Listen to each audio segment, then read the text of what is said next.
নমস্কার, জয়শ্রী গণেশ আপনাদের প্রত্যেককে জানাই স্বাগতম। আজকে আলোচনা করব 15ই জুলাই থেকে 15ই আগস্ট। খুব ভালো করে বুঝতে হবে, কারণ একটা মাসের বেশি সময়। আর আপনারা জানেন প্রতি ইংরেজি মাসের মাঝামাঝি সময় থেকে ঠিক তার পরের মাসের মাঝামাঝি সময় পর্যন্ত আমরা পৃথকভাবে একটি ভিডিও সেগমেন্ট পাবলিশ করি, আমরা আলোচনা করি, এবং যেখানে প্রত্যেকটি রাশির ইন্ডিভিজুয়ালভাবে আমরা বিষয়বস্তুগুলো লক্ষ্য করার চেষ্টা করি। দেখুন, 15ই জুলাই থেকে 15ই আগস্ট অত্যন্ত গুরুত্বপূর্ণ। তার কয়েকটি রিজন আছে।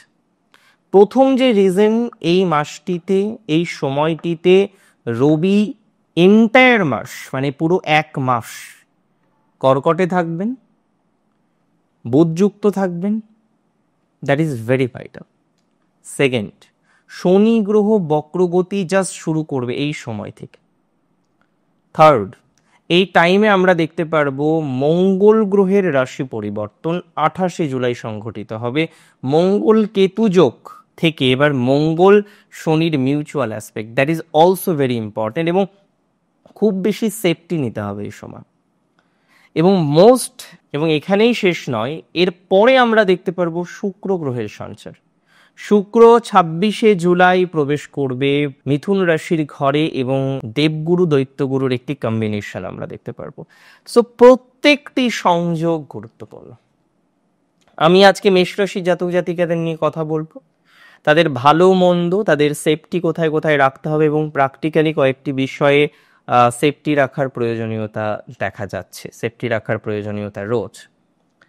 দেখুন, মেষ রাশির এই সেগমেন্টে আমি খুব গুরুত্বপূর্ণ কয়েকটি বিষয় নিয়ে আলোচনা করব। সব বিষয় নিয়ে আলোচনা করব না, তবে হেলথ নিয়ে আলোচনা করতেই হবে। দেখুন, প্রথম দিকে মানে 15ই জুলাই থেকে 28শে জুলাই স্বাস্থ্য ওভারঅল ঠিকঠাকই থাকছে। স্বাস্থ্য নিয়ে খুব অসুবিধা, খুব ডিস্টারবেন্স একদমই ফেস করছি না।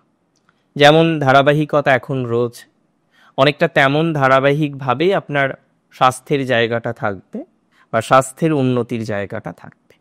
এক্সট্রিমলি নেগেটিভ বা এক্সট্রিমলি পজিটিভ কোনোটাই হঠাৎ করে স্বাস্থ্যের দিকে আমি দেখছি না 28শে জুলাই পর্যন্ত। তবে 28শে জুলাইয়ের পর মঙ্গল আপনার রাশির অধিপতি, খুব ভালো করে বুঝবেন, ষষ্ঠ ভাবে প্রবেশ করবে, তিনি অষ্টমপতি। তাহলে অষ্টমপতি যখনই ষষ্ঠে প্রবেশ করবেন, বিপরীত রাজযোগ তৈরি হবে। 6-8 কম্বিনেশন পেলাম। আবার একই সময়ে শনির, দ্বাদশস্থ শনির মিউচুয়াল অ্যাসপেক্ট মানে শনি মঙ্গলকে সপ্তমে দেখবে আর মঙ্গল শনিকে সপ্তমে দেখবে। That is the one of the most important transit এই সেগমেন্টে। শনি মঙ্গলের যোগকে আমরা বলি সংঘর্ষ যোগ। মিউচুয়াল অ্যাসপেক্ট থাকলেও কোনো না কোনোভাবে স্ট্রাগেলের মাত্রা বাড়ে। তবে আলটিমেশনটা নেগেটিভ নয়। যারা বড় বড় জায়গায় পৌঁছায় না, খুব বড় একজন, দেখুন প্রমোটার, খুব দামি একজন প্লেয়ার, খুব দামি একজন মানুষ, খুব ফাইন্যান্সিয়াল দক্ষ একজন মানুষ, জীবনচক্রে একটা অনন্য মাত্রা তৈরি করা ব্যক্তি, সেই ব্যক্তিবর্গের চার্টগুলো দেখুন, তাদের জীবনে একটা সময় খুব সংঘর্ষ থাকে। সেই সংঘর্ষের মাধ্যমে ধীরে ধীরে ধীরে ধীরে তার জীবনে ডেভেলপমেন্ট এসেছে। মেষ রাশির ক্ষেত্রে এই ট্রানজিট, এই সংযোগ কোনো না কোনো সংঘর্ষকে রিপ্রেজেন্ট করে, এ কথাটা একেবারেই সত্য। তবে সংঘর্ষকে কাটিয়ে উঠে আপনি যে একটা বেটার জায়গা তৈরি করতে পারবেন, সেটাও সত্য। আমি বলে রাখি, এই সময়ে কোনো রকমভাবেই আপনার রিস্ক নেওয়া উচিত হবে না। কোন কোন ক্ষেত্রে? কোনো রকমভাবে এই সময়ে আপনার রিস্ক নেওয়া উচিত হবে না। ফার্স্ট যে ক্ষেত্রটিতে, সেটি হচ্ছে আপনার কোনো রকমভাবেই রিস্ক নেওয়া উচিত হবে না যে ক্ষেত্রগুলিতে। তার মধ্যে মোস্ট ইম্পর্টেন্ট বলে আমি মনে করি, আপনার উচিত হবে না এই সময়ে অতি দ্রুত বাহন পরিচালনা করা। অর্থাৎ যারা গাড়ি চালান, যারা গাড়ি চড়েন, এই সময়ে দ্রুততাকে অ্যাভয়েড করতে হবে, and that is very essential. দেখুন, আমি খুব রিজিডভাবে কখনো এই বিষয়গুলো বলি না, বাট এই সময় আমাকে বলতে হচ্ছে। এই সময় আমি চাইবো না মেষ রাশির জাতক জাতিকারা কোনো রকম কিছুতে রিস্ক নিক। বিশেষ করে 28শে জুলাই থেকে এই সেগমেন্ট সেপ্টেম্বর পর্যন্ত যদিও চলবে, অন্তত আজকে আমরা 15ই আগস্ট পর্যন্ত আলোচনা করছি, তো 28শে জুলাই থেকে 15ই সেপ্টেম্বর এই যে টাইম ফ্রেম, কোনো রকম রিস্ক নেওয়া যাবে না, কোনো কাজে রিস্ক নেওয়ার পরামর্শ দেব না। যাতায়াত, হেলথ, কোনো কিছুতে না।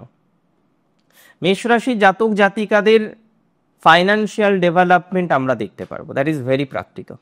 সেকেন্ডের সাপেক্ষে সেকেন্ডে যখনই প্রবেশ করবেন শুক্র গ্রহ, এটি কিন্তু আপনার ফাইন্যান্সিয়াল ডেভেলপমেন্টকে আরও বাড়াবে, যদিও তার আগেও ফাইন্যান্স ভালো থাকবে। সেকেন্ডের লর্ড সেকেন্ডে থাকছেন। 15 জুলাই থেকে 26শে জুলাই আমরা দেখতে পারবো দ্বিতীয় প্রতি দ্বিতীয়। আবার 26শে জুলাই পর দ্বিতীয় সেটিও ভালো সমন্বয়, আর্থিক উন্নতিকে রিপ্রেজেন্ট করে। তাহলে একটা কথা মাথায় রাখবেন, মেষ রাশির জাতক জাতিকাদের আর্থিক উন্নতির সম্ভাবনা আমরা লক্ষ্য করতে পারব। যথেষ্ট আর্থিক ক্ষেত্রে স্বাবলম্বী হতে পারবেন। অনেকেই নতুন কর্মজীবন এই সময়ে মেষে শুরু করতে চলেছে। বহু মেষ রাশির জাতক জাতিকাদের প্রপার প্ল্যানিংয়ে বাধা। আজকে আপনি এক প্রফেশন করছেন, কালকে মনে হচ্ছে না এই প্রফেশন করব না, একটা নতুন প্রফেশনে যাব। পরশু মনে হচ্ছে না অন্য আর একটা প্রফেশনের সাথে কানেক্টেড হব। এবং এইভাবে মাল্টিপল বিষয়ের সাথে যখন আপনি অ্যাটাচ হচ্ছেন না, আপনার যেখানে বেশি পোটেনশিয়ালিটি রাখার দরকার ছিল সেই জায়গা বাদে আপনি মোটামুটি সব জায়গাতেই পোটেনশিয়ালিটি রাখতে পেরেছেন। কিন্তু এভাবে চললে তো হবে না। আপনাকে মাথায় রাখতে হবে যে আপনার সর্বাধিক পোটেনশিয়ালিটি কোথায়, সেই বিষয়ে আপনার কন্টিনিউ করার চেষ্টা বা প্রচেষ্টাটা করতে হবে। মেষ রাশির জাতক জাতিকাদের এই সময়ে চাকরি যারা চেঞ্জ করতে চাইছেন, খুব ভালো করে শুনুন, আজকের প্রত্যেকটি বিষয় খুব গুরুত্বপূর্ণ। চাকরি চেঞ্জ করতে চাইছেন মেষ রাশি, অশ্বিনী হোক, ভরণী হোক, কৃত্তিকা হোক, চাকরি ছেড়ে নতুন চাকরি খুঁজবো তারপরে চেঞ্জ করব, নো, এটা করা যাবে না। চাকরি পাবেন, কনফার্ম হবেন, অফার লেটার হাতে থাকবে, দেন পুরনো কোম্পানিতে রিজাইন দেবেন, আদারওয়াইজ এটা করা যাবে না। Do not take any risk. আমি আবারও রিপিট করছি। এর পরের যে গুরুত্বপূর্ণ বিষয়টা আমি আলোচনা করব সেটি হলো শেয়ার মার্কেট। মেষ রাশির বহু জাতক জাতিকারা শেয়ার মার্কেটে যুক্ত। কেউ চাকরি করতে করতে শেয়ার মার্কেটে আছেন, কেউ বা শুধুমাত্র শেয়ার মার্কেটের উপরেই ডিপেন্ডেন্ট।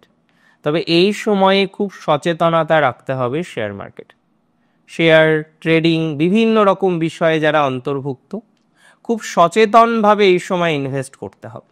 হঠাৎ করে একটা হিউজ ইনভেস্টমেন্ট করা যাবে না। আবার অনেক সময় এই প্রবলেমটা আপনাদের হচ্ছে, খেয়াল করুন, আপনি বুঝতে পারছেন যে এটা ইনভেস্ট করলে লস হবে, তারপরেও আপনি সেটাতে ইনভেস্ট করছেন। ডোন্ট ডু দ্যাট, এটা করবেন না।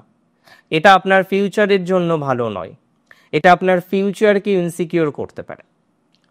মেষ রাশির জাতক জাতিকাদের আমি কিছু প্রফেশন নিয়ে আলোচনা করি। প্রথমত যারা সেলফ প্রফেশনে আছে, সেলফ প্রফেশন বলতে কেউ মার্কেটিংয়ে আছেন, কেউ যুক্ত রয়েছেন বিভিন্ন রকম শেখানোর, টিচিংয়ে আছেন, আজকে কেউ টিউশন পড়াচ্ছেন, কেউ বা অন্য প্রফেশনে আছেন। কিন্তু যে সেলফ প্রফেশনে আপনি থাকুন না কেন, অনেকে হয়তো মেকআপে আছেন, আপনি একটা জিনিস খেয়াল করুন, আপনি যে সেলফ প্রফেশনেই থাকুন না কেন, একটা প্রফেশনাল ডিস্টারবেন্স কিন্তু আপনার বারংবার আসছে। বারংবার একটা প্রবলেমের মধ্য দিয়ে আপনার কিন্তু কন্টিনিউ করতে হচ্ছে। আমি খুব দায়িত্ব নিয়ে বলছি, যারা সেলফ প্রফেশনাল ফিল্ডে, প্রফেশনাল ক্ষেত্রে একটা প্রবলেমের জায়গা, কোনো না কোনোভাবে ফাইন্যান্স ঠিক হচ্ছে না, কোনো না কোনোভাবে আপনি যতবার আপনার প্রফেশনটাকে একটা নির্দিষ্ট মার্গে আনতে চাইছেন, একটা নির্দিষ্ট জায়গায় আনতে চাইছেন, ততবার আপনার একটা ডিস্টারবেন্স, ততবার আপনার একটা সমস্যার জায়গা তৈরি হয়ে যাচ্ছে। আমি মনে করি এরকম যদি সমস্যার জায়গা থেকে থাকে, এরকম যদি অশান্তির জায়গা থেকে থাকে, এরকম যদি ডিস্টারবেন্সের জায়গা থেকে থাকে, সেই ডিস্টারবেন্স 100% কমে যাবে। আপনার সেলফ প্রফেশনাল উন্নতি রয়েছে। বহু মেকআপ আর্টিস্ট এই রাশিটি থেকে বিলং করেন। মেষ রাশির মধ্যে অনেক অনেক অনেক প্রতিভার বিকাশ ঘটে, স্কিল ওরিয়েন্টেড কাজ করেন, আইটি রিলেটেড কাজে আছেন বহু জাতক জাতিকা। তো যে কাজেই আপনি থাকুন না কেন, যে বিষয়েই আপনি সংযুক্ত থাকুন না কেন, আমি মনে করি, আমি বিশ্বাস করি, আপনার প্রোগ্রেস, আপনার শান্তি, অশান্তি কাটিয়ে পথ চলা, এই জায়গাগুলো কিন্তু আমরা দেখতে পারবো। এতে কোনো সমস্যা হবে না। আবার মেষ রাশির যে সমস্ত জাতক বা জাতিকারা ব্যবসায় আছেন, দেখুন সবাই চাকরি করে না, কেউ ব্যবসা করেন, কেউ সেলফ প্রফেশনে আছেন, কেউ চাকরি করে। তবে মেষের ব্যবসা বিভিন্ন রকম। কেউ আছেন সুতোর ব্যবসায়, তো কেউ ব্যবসা করেন হয়তো লিকার শপের, কেউ আছেন মৎস্যের ব্যবসায়, কেউ হয়তো ব্যবসা করেন না কনস্ট্রাকশনের। তবে আমি বলে রাখি, যারা গভর্নমেন্ট কন্ট্রাক্টর রয়েছেন, কনস্ট্রাকশনের ব্যবসা করেন, গভর্নমেন্ট কোনো প্রজেক্ট নিয়ে কাজ করেন, যে কোনো ধরনের প্রজেক্ট নিয়ে কাজ করছেন, তাদের প্রোগ্রেস কিন্তু হবে। যে কোনো আটকে থাকা টাকা সেগুলো কিন্তু ধীরে ধীরে পাওয়া যেতে পারে। অর্থাৎ আটকে থাকা অর্থ, আটকে থাকা টাকা পয়সা, সেগুলো কিন্তু প্রাপ্তির সম্ভাবনা মেষ রাশির জাতক জাতিকাদের অনেকটা লক্ষ্য করতে পারছি। তাহলে বাণিজ্য করেন যারা, এবং বাণিজ্যে বারবার আপনি লক্ষ্য করেন কোনো না কিছু আটকে রয়েছে, আটকে থাকার একটা অবকাশ রয়েছে, তাদের পজিটিভিটির জায়গাটা বাড়বে।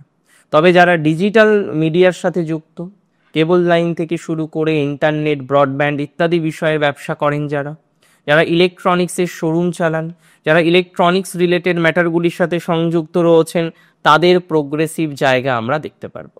তবে মেষের একটি বিষয়ে আমি সচেতন করতে চাই, গুপ্ত শত্রু রিলেটেড সমস্যা বাড়তে পারে। 28শে জুলাই থেকে 15ই আগস্ট একটা মাস, এবং এই একটা মাসের মধ্যে 20টা দিন আমি মনে করি আপনাকে খুব বেশি সচেতন থাকতে হবে। জুলাইয়ের 28 থেকে আগস্টের 15 ভেরি ভেরি ইম্পর্টেন্ট, কারণ এই সময়ে গুপ্ত শত্রু বাড়তে পারে, গুপ্ত শত্রু কিছু সমস্যা তৈরি করার চেষ্টা করতে পারে। তাই আপনার উচিত হবে গুপ্ত শত্রু থেকে সাবধানে থাকার, গুপ্ত শত্রু থেকে নিজেকে বাঁচিয়ে চলার চেষ্টা আপনাকে কিন্তু করতে হবে। এবং খুব কাছের ডেয়ারেস্ট নিয়ারেস্ট মানুষ থেকেও সচেতন থাকার পরামর্শ দেব। বিশেষ করে যাদের সাথে রেগুলার কথা হয়, তেমন কিছু মানুষ ভয়াবহ শত্রুতা করতে পারে।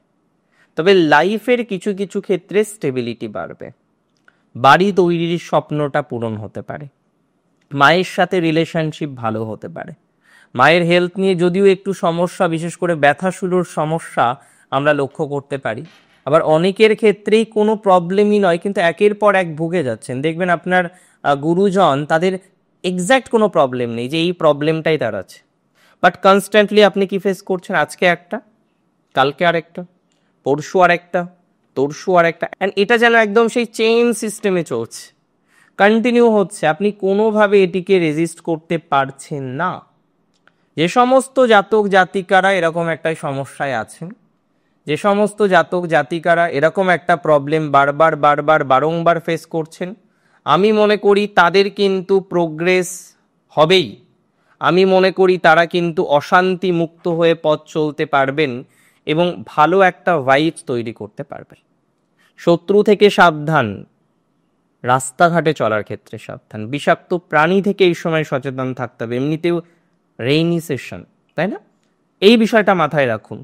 এবং তার সাথে যারা স্বপ্ন দেখেন, খুব উল্টোপাল্টা, দেখবেন অনেকেই আছেন জাস্ট স্বপ্ন দেখে ভয় পান, তারা এই সময়ে চেষ্টা করুন, যারা বিবাহিত তারা তো স্বামী স্ত্রী একসাথে ঘুমাবেন, যারা বিবাহিত নন আপনার বন্ধুর সাথে হোক, বা যারা ফিমেল তার যে বান্ধবী থাকেন তার সাথে চেষ্টা করুন, মানে একটা পার্টনার থাকুক, অনেক বেটার হবে। এবং তার সাথে সাথে আমি বলে রাখি, এই সময় একটু স্পিরিচুয়াল বিষয়ে যুক্ত হওয়ার চেষ্টা করতে হবে।